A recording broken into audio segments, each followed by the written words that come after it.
Hi guys and welcome to today's tutorial. In today's lesson we're going to look at the case study of the exploitation of Ireland in the past, and we're going to look at some of the ways that Ireland was exploited by England in the past.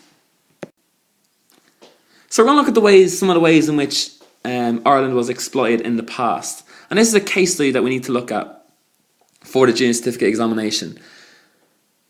So from about 1550, right the way, that was the start of plantations, right the way up until Ireland got independence in 1922, Britain had Ireland colonised, and this benefited England and their economy in many ways. We're going to look at some of the ways that it benefited their economy by taking advantage and by exploiting Ireland. Okay, so like I said, Britain colonised Ireland right up until 1922, and before that Ireland was exploited a lot by Britain for Britain's own benefit. And so we're going to look at some of the ways in which Ireland was exploited. Okay, so we'll look at some of the ways that Ireland was exploited by Britain.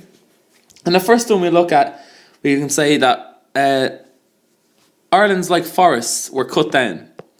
So England chopped down a lot of our forests,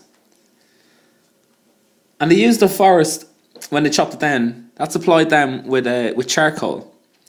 And this supplied the English iron and steel industry at the time. So forest supplied charcoal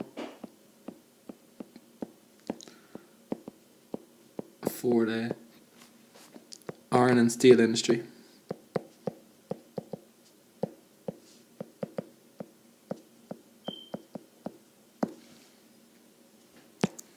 The second way Britain exploited Ireland was for Ireland's wheat, barley and oats.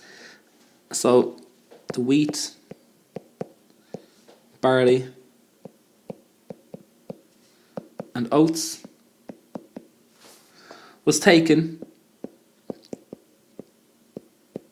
and sold to the British market.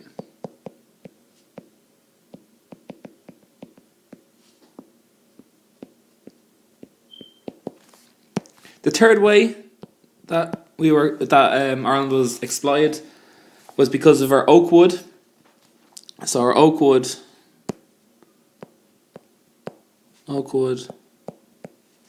was taken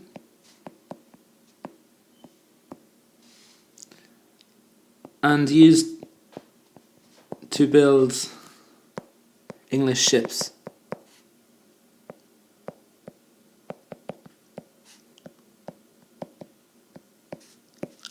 The fourth way that Ireland was exploited by Britain was because of the cattle.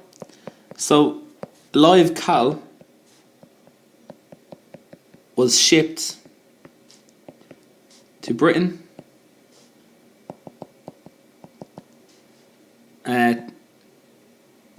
to supply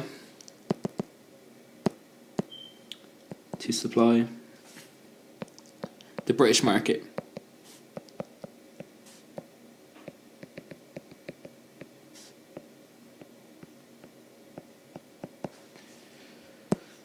One thing to note was that all of these raw materials were processed and marketed in Britain, and obviously when you sell the goods, when you process them, you receive the highest percentage of the profits than just having the raw materials. So it's like the primary, secondary and primary, secondary and tertiary.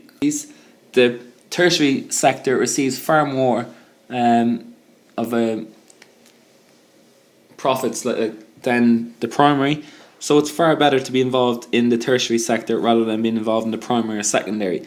So this is effectively what Britain were doing. They were taking all the raw materials from Ireland, bringing them over to England, and then they were selling them to the British market.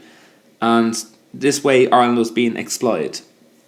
It wasn't until 1922 that Ireland got their independence, and then in 1960 Ireland began to change their ways, and they started processing their own raw materials and then packaging them and marketing them to the Irish market. An example of this would be Kerrygold, so they make the butter and meat, And one other thing to note is that Ireland have, to a very large extent, broken away from the colonisation that they once were under from Britain, and they're very much their own identity now. So that's it for today's tutorial. We looked at the exploitation of Ireland and how Ireland was exploited by Britain. And we looked at some of the factors and some of the ways in which Britain actually exploited Ireland in the past.